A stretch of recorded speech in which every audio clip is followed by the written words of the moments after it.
दोस्तों ये खत हजरत शीमा का है, जिसे मैं आप लोगों को पढ़कर सुनाना चाहता हूँ। जी हाँ, वही शीमा जो हजरत हलीमा सादिया की बेटी और किला बनु साद की वो खुशकिस्मत बेटी है जिसके नसीब पर आज भी कायनात नाज करती है। वो लिखती हैं कि मैं शीमा हूँ जिसकी गोद में वो गोहरे नायाब खेला है जो दोनों जहानों का मकसूद है। और लोगों, तुमने मेरे भाई मोहम्मद को तब देखा जब नबूवत का ताज उनके सर अनवर पर सच चुका था। तुमने उन्हें बदर और ओहद के कारजार में तलवार उठाते देखा। तुमने उन्हें मदीना के मिंबर पर खुतबा देते देखा।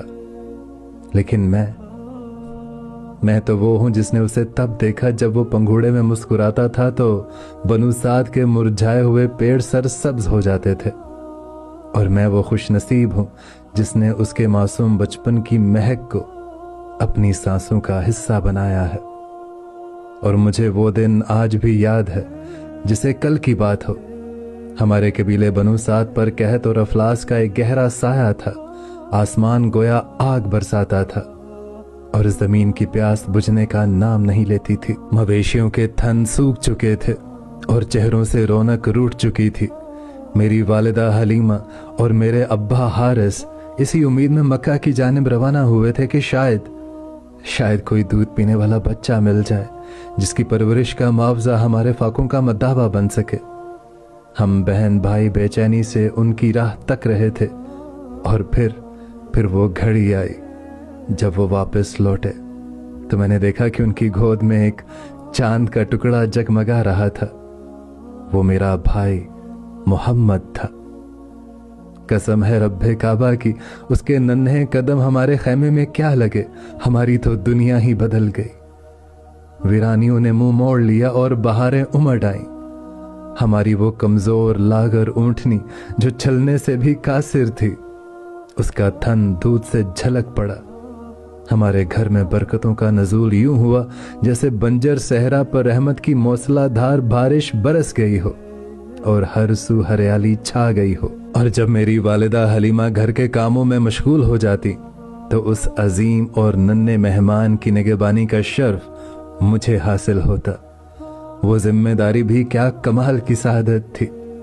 मेरे दिन का आगाज उसके मासूम चेहरे के दीदार से होता और शाम उसी की खिदमत में ढलती।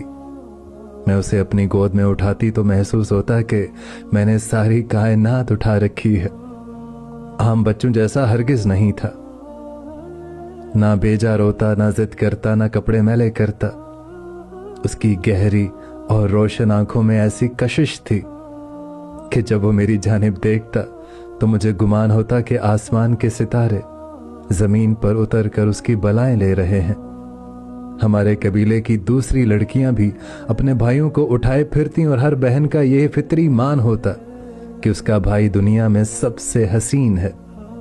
जब कोई सहेली अपने भाई के हदोहाल की तारीफ करती और कहती कि देखो मेरे भाई जैसा रंग रूप किसी का नहीं, तो मैं मुस्कुरा देती, क्योंकि जब मैं अपने भाई मोहम्मद को गोद में लेकर खैमे से बाहर निकलती तो मंजर ही कुछ और हो जाता।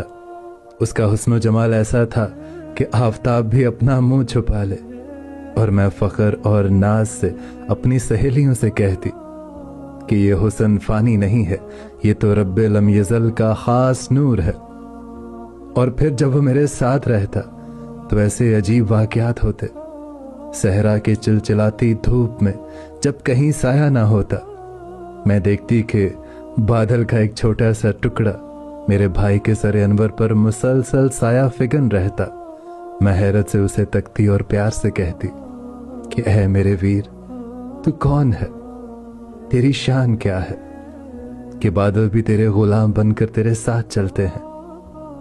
वो लोरियां जो दिल से निकलती थीं दोपहर के सकूत में, जब सहरा की गर्म हवाएं सरसराती थी, मैं उसे अपने सीने से लगाकर थपकती और उसे झूला झूलाती। वो खूब हंसता खेलता, वो मेरी उंगली थाम कर चलता। और फिर वो हिजर का दिन आया जिसके तसव्वुर से ही मेरा दिल कांपता था।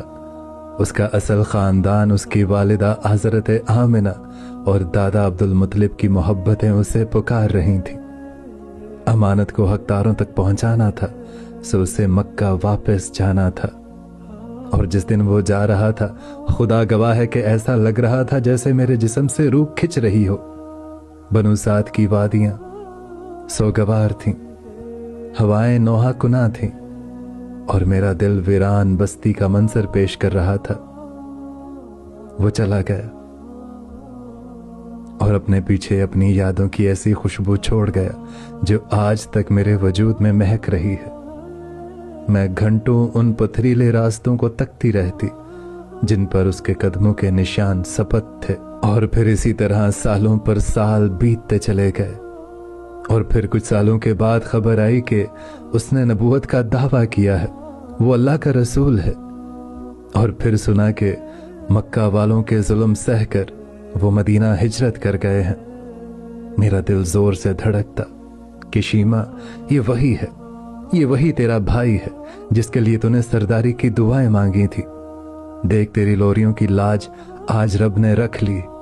आज वो वाकई दोनों जहानों का सरदार बन गया है। लेकिन हालात की सितम ज़रीफी, कबायली बंदिशें और वक्त की गर्द दरमियान में ऐसी हायल रही कि दीदार की प्यास ना बुझ सकी। फिर हिजरत हुई, जंगें हुई और मक्का फतह हो गया। और फिर वो दिन आया जिसने मेरी जिंदगी को एक नया मोड़ दे दिया। वो दिन था यौम हन्नैन। मेरी कौम ने मुसलमानों के खिलाफ लश्कर जोड़ा। हमने सोचा था कि हम जीत जाएंगे, लेकिन अल्लाह का फैसला कुछ और था। मुसलमानों को फतह हुई और हम हार गए। हमारे लोगों को रस्सियों में जकड़कर जाराना के मुकाम पर लाया गया। सबके हाथ बंधे थे, सर पर धूल थी और दिल में खौफ। मेरे कबीले के कुछ लोग जो बच गए थे वो फिदिया जमा करने की कोशिश कर रहे थे। और फिर एक रोज हमारे कबीले का सरदार मेरे खैमे में आया। वो एक एक घर से रकम जमा कर रहा था। वो मेरे पास आया और बोला, ऐ शीमा, तुम्हारे पास कुछ है? उस कैद के फिदिये में तुम्हारा भी हिस्सा आता है। मैंने हैरत से पूछा, किस लिए? हम क्यों रकम दे? तो उसने कहा कि तुम्हें खबर नहीं, जंग में हमारे हजारों आदमी गिरफ्तार हो चुके हैं। हम उन्हें कुरैश के सरदारों और उसी साथियों से छुड़ाने के लिए माल जमा कर रहे हैं। बातों बातों में उसने मोहम्मद का नाम लिया, और ये नाम सुनते ही मेरे वजूद में एक बिजली सी कूदी। मैंने तड़प कर पूछा, तुम किसकी बात कर रहे हो? क्या उन्होंने हमारे लोग पकड़े हैं? वही मक्का वाला। सरदार ने इस बात में सर हिलाया। मेरी आंखों से आंसू जारी हो गए। मैंने फौरन कहा कि सुनो, तुम रकम इकट्ठी करना छोड़ दो। ये चंद सिक्के और बकरियां उन्हें राजी नहीं कर सकती। मुझे अपने साथ ले चलो। वो हैरान हुआ और बोला, बुढ़िया, तुझे साथ ले चले? तू वहां जाकर क्या करेगी? तो मैंने पूरे यकीन से कहा कि तुम नहीं जानते, वो मेरा भाई लगता है। वो मेरा दूध शरीक भाई है। अगर वही मोहम्मद है जिसे मैं जानती हूं, तो वो अपनी बहन को कैद में नहीं देख सकेगा। हम रवाना हुए। रास्ते भर में मेरा दिल धक धक कर रहा था कि क्या वो मुझे पहचानेंगे। अब तो वो बादशाह है, नबी है, हजारों जानिसारों के झुरमट में है, और मैं तो एक बूढ़ी कमजोर देहाती औरत। जब हम मुसलमानों के लश्कर के करीब पहुंचे तो मंजर ही कुछ और था। हर हैमे घोड़े और नंगी तलवारें पहरा देते। सहाबा इकराम की हैबत ऐसी थी कि किसी की मजाल न थी कि आगे बढ़े। मैं जैसे ही आगे बढ़ी, पहरेदारों ने तलवारें सौंध ली। आवाज गूंजी, ऐ देहाती औरत, रुक जा। देखती नहीं आगे अल्लाह के रसूल का खैमा है। यहां जिब्रील भी इजाजत के बगैर नहीं आते। तो तुम कौन हो? लेकिन उस लम्हे मुझे अपनी नहीं बल्कि अपने उस रिश्ते की फिक्र थी। मैंने उनकी चमकती तलवारों की परवाह किए बगैर बुलंद आवाज में कहा कि मेरी राह छोड़ दो। तुम नहीं जानते, मैं तुम्हारे नबी की बहन लगती हूं। मैं हलीमा की बेटी शीमा हूं। मेरे लहजे में सच्चाई की ऐसी कुव्वत थी कि तलवारें झुक गई। रास्ता छोड़ दिया गया, पैगाम अंदर भेजा गया। दिल खलक में अटका हुआ था। इजाजत मिली और मैं हजूर अकरम सल्लल्लाहु अलैहि वसल्लम के नौरानी खैमे में दाखिल हुई। वो मुलाकात जिस पर फरिश्ते भी रश्क करे। मैंने सामने देखा, वो बिल्कुल मेरे सामने बैठे थे। चेहरे पर वही बचपन का नूर, वो मुझे देख रहे थे। आप सल्लल्लाहु अलैहि वसल्लम फौरन अपनी जगह से उठ खड़े हुए। सालों का फासला सिमट गया। आप सल्लल्लाहु अलैहि वसल्लम ने फरमाया कि बहन, कैसे आना हुआ? मेरी आवाज भर गई, या रसूलुल्लाह सल्लल्लाहु अलैहि वसल्लम, आपके लोगों ने हमारे बंदे पकड़ लिए हैं, मैं उन्हें छुड़ाने आई हूं। यहां एक इम्तिहान बाकी था।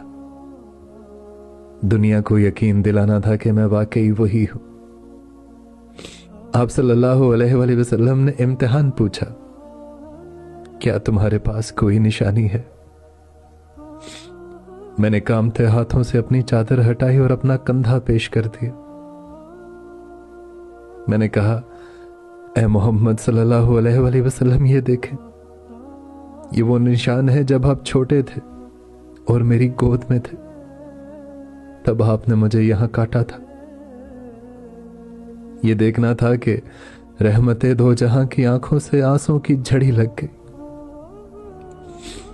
वो बचपन, वो मां हलीमा, वो वादियां सब याद आ गए। आप सल्लल्लाहु अलैहि वसल्लम ने फरमाया, हाँ, ये वही निशान है। और फिर वो हुआ जो तारीख में कभी किसी फातिहा ने नहीं किया। मेरे भाई, अल्लाह के रसूल सल्लल्लाहु अलैहि वसल्लम ने अपनी कमली मुबारक उतारी और जमीन पर बिछा दी और फरमाया, मेरी बहन, इस पर तशरीफ रखे। वो चादर जिसका एक धागा दोनों जहानों की सल्तनत से कीमती था, वो आज एक देहाती बूढ़ी बहन के लिए फर्शे खाक पर बिछी थी। मैं इस इज्जत, इस तकरीम पर कुर्बान हो गई। आप सल्लल्लाहु अलैहि वसल्लम ने फरमाया कि बहन, अगर तुम चाहो तो मेरे पास रहो, तुम्हें इज्जत और आराम मिलेगा, और अगर चाहो तो मैं तुम्हें मालो असबाब देकर तुम्हारी कौम में लौटा दूं। तो मैंने अर्ज किया, या रसूलुल्लाह सल्लल्लाहु अलैहि वसल्लम, मैं अपनी कौम, अपने बच्चों के पास जाना चाहती हूं। भाई ने बहन को खाली हाथ नहीं भेजा, मुझे गुलाम, लौंदियां, मवेशी और बहुत कुछ अता फरमाया। फिर मैंने हिम्मत करके कहा कि, और वो कह दी, मेरे कबीले के लोग। आप सल्लल्लाहु अलैहि वसल्लम खैमे से बाहर तशरीफ लाए। सहाबा इकराम मुंतसिर थे। आप सल्लल्लाहु अलैहि वसल्लम ने फरमाया कि मेरे सहाबा, तुम जानते हो कि मैं हमेशा तुमसे मशवरा करता हूं, लेकिन आज ऐसा मौका है कि मैं तुमसे मशवरा नहीं किया और कैदी छोड़ दिए, तुम जो चाहो करो। साहबा ने हैरत से पूछा, या रसूल अल्लाह, आज मशवरा क्यों नहीं? तो आप सल्लल्लाहु अलैहि वसल्लम ने फरमाया, मेरे दरवाजे पर मेरी बहन आई है, और जब बहन घर आ जाए तो भाई हिसाब नहीं करते। साहबा इकराम की आंखों में अकीदत के आंसू तैरने लगे। सबने यकजुबान होकर कहा, या रसूलुल्लाह सल्लल्लाहु अलैहि वसल्लम, हमारे कैदी भी आपकी बहन पर कुर्बान। यूं एक बहन की लाज रखते हुए 6000 कैदियों को आजाद कर दिया गया। मैं शीमा हूं, मैं वो खुशनसीब हूं जिसने नबूवत को गोद में खिलाया और नबूवत ने बुढ़ापे में मेरा मान रखा। मेरी कहानी सुनकर अगर तुम्हारे दिल में गुदाज पैदा हुआ है तो तुम अपनी बहनों से प्यार करो, उनसे मुंह मत मोड़ो। और याद रखना कि जब कोई बहन अपने भाई के दरवाजे पर आती है तो सिर्फ अपने लिए नहीं आती, वो रहमत बनकर आती है। और भाइयों की ये शान है कि जैसे मोहम्मद ने मेरी लाज रखी, बहनों की ऐसे ही तुम भी लाज रखना।